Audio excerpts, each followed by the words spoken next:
Students, आज बहुत खास प्रश्न गॉस का प्रमेय पढ़ेंगे। अभी हमारा जो पिछला टॉपिक था उसमें विद्युत क्षेत्र की तीव्रता ज्ञात करने की अलग अलग 3 विधि पढ़ी। बिंदु आवेश के कारण विद्युत क्षेत्र की तीव्रता, वैद्युत द्विध्रुव की अक्षीय स्थिति में तीव्रता और वैद्युत द्विध्रुव की निरक्षीय स्थिति में तीव्रता।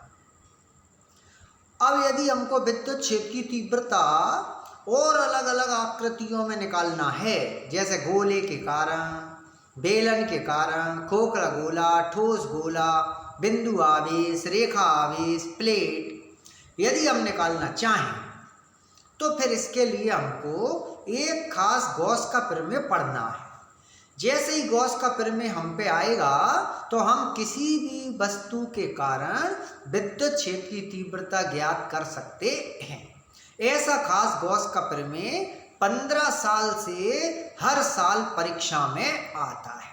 यदि 5 नंबर का क्वेश्चन अकेला याद करना है, सबसे अच्छा करना है, तो गॉस का प्रमेय ही करना है। 2020 में इस साल भी परीक्षा में आया था, 19 में, 18 में, ये बार बार परीक्षा में आता है। पहले हम इस प्रमेय को पढ़ के देखें। तो जो गॉस का खास प्रश्न है हमारा, गॉस का प्रमेय लिखो और सिद्ध करो।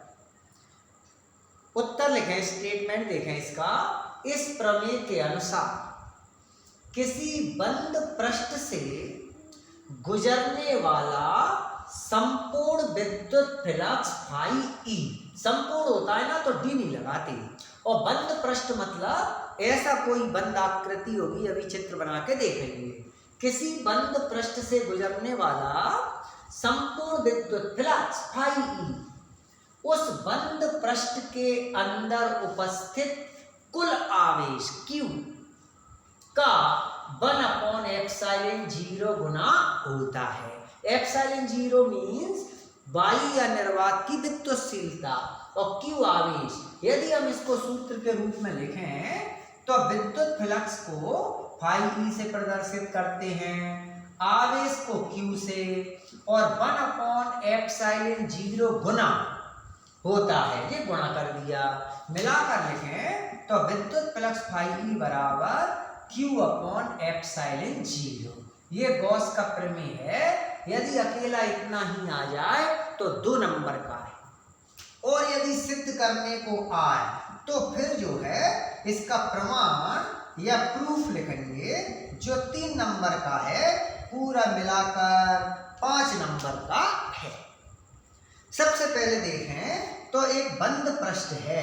ये बंद पृष्ठ कैसा भी, टेढ़ा आड़ा कैसा भी हो सकता है। ये जो बंद पृष्ठ है इसका नाम देते हैं एस। पृष्ठ मतलब सरफेस। जो सरफेस एस है इसके अंदर एक बिंदु है O, उस पर +Q आवेश है। इससे स्मॉल r दूरी पर एक बिंदु है P, जिस पर विद्युत क्षेत्र की तीव्रता ज्ञात करनी है। ये जो बिंदु है P, यहाँ पर यदि हम आवेश Q रखें तो विद्युत बल रेखाएं बाहर की ओर निकलने लगेंगी और इसमें एक अल्प पृष्ठ निकल कर आएगा जिसका मान है ds। पूरे का क्षेत्रफल कितना, s, और जो बिंदु P है उसके पास का पूरा अल्प पृष्ठ का क्षेत्रफल कितना, ds। ये जो अल्प पृष्ठ का क्षेत्रफल है ये विद्युत क्षेत्र की तीव्रता से थीटा कोण बनाता है। ये जो विद्युत बल रेखाएं हैं ये पृष्ठ के किधर निकल रही है, बाहर, इसलिए विद्युत फ्लक्स कैसा, धनात्मक, और यदि बल रेखाएं अंदर जा रही होती तो फ्लक्स कैसा, ऋणात्मक। इस अल्प पृष्ठ के कारण यहाँ पर एक कोण बन रहा है जिसका मान है डी ओमेगा, घन कोण कहलाता है। तो इस बिंदु P पर विद्युत क्षेत्र की तीव्रता, आवेश Q के कारण बिंदु P पर विद्युत क्षेत्र की तीव्रता, विद्युत क्षेत्र की तीव्रता का स्टैंडर्ड सूत्र है E बराबर 1/4πε0 Q/r² इक्वल 1/4πε0 इंटू Q/r²।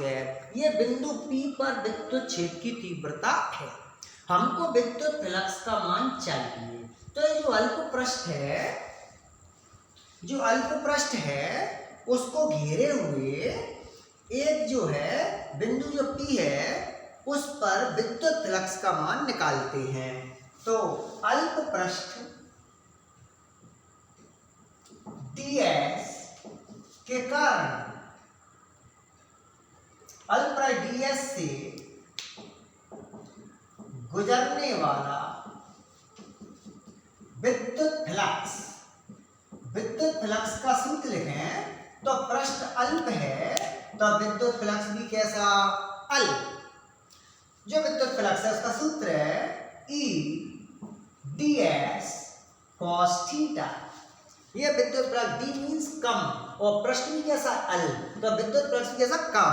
अब हमारे पास E का मान है तो E का मान रखने पर यह बहुत खास जो सरल सूत्र है हमारा परीक्षा में बार बार आता है। इसमें E का मान रख दें। यहाँ से ये समीकरण 1 से E का मान रख दिया है और इंटू ds cos थीटा इसको मिलाकर लिख दें तो Q को तो लिख लें 4πε0 के साथ और ds cos थीटा r² एक साथ। ये मिलाकर ये जो ds cos थीटा r² है ये तो घनकोण का सूत्र है जो किसी बिंदु पर बनता है। हमने पिछले क्वेश्चन में पढ़ा था।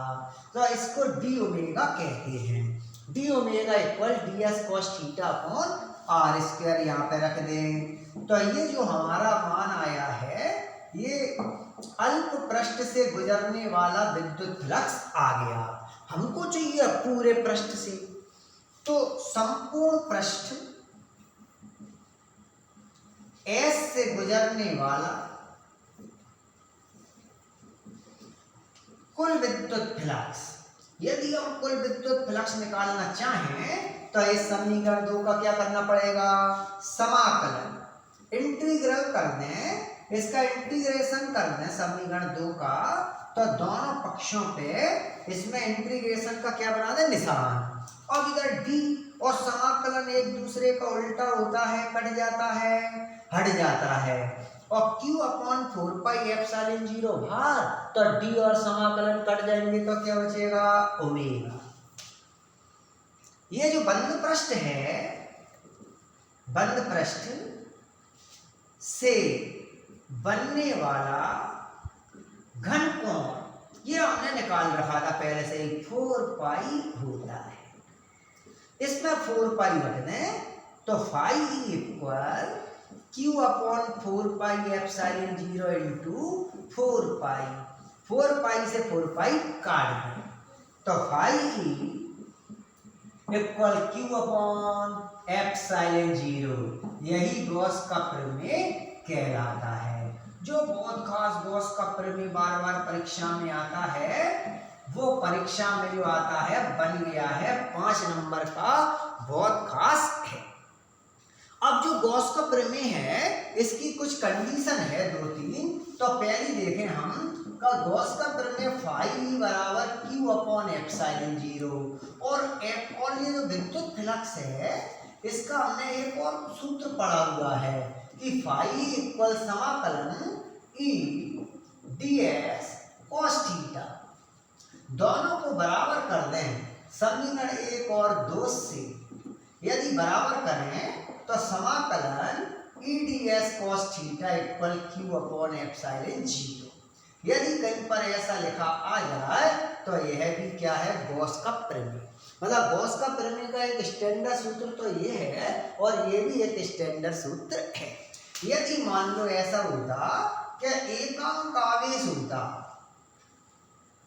और एकांक आवेश के कारण विद्युत फ्लक्स निकालते गॉस के प्रमेय से तो बताओ आवेश को कितना रख देते 1 तो 1 रखते तो सूत्र था phi इक्वल 1/ε0 क्योंकि आवेश कितना है 1। यदि हम इसी को अलग से समझें तो गॉस का प्रमेय किसी भी आकृति में लग सकता है।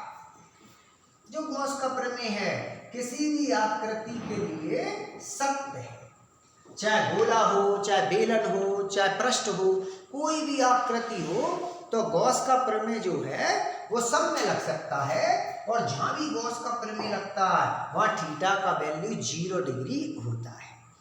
जो गॉस का प्रमेय है जहां भी लगेगा वहां थीटा का मान कितना, 0 डिग्री। तो हम जरूरत पड़ेगी तो रख सकते हैं। एक और खास बात है कि ये जो आवेश है गॉस के प्रमेय में, यदि वो बिंदु पृष्ठ के अंदर की जगह बाहर हो जाए, जो आवेश है वो पृष्ठ में किधर हो जाए, बाहर, तो फिर क्या होगा कि कुछ विद्युत फ्लक्स तो अंदर जाएंगी। जब विद्युत फ्लक्स अंदर जाता वो ऋणात्मक, और कुछ विद्युत फ्लक्स किधर निकलेंगी, बाहर। तो कुल विद्युत फ्लक्स कितना, 0। यदि आवेश पृष्ठ के बाहर है तो उस पृष्ठ से गुजरने वाला कुल विद्युत फ्लक्स 0। ये भी गॉस ने बताया था। इस प्रकार से बहुत खास ये गॉस का प्रमेय खत्म हो गया है, बार बार परीक्षा में आता है। तो इसको सब बच्चे अच्छे से करेंगे। इसके 1 या 2 एप्लीकेशन है, इनके 1-2 अलग से उपयोग हैं वो करके, और अब हमारा पाठ खत्म होने वाला है।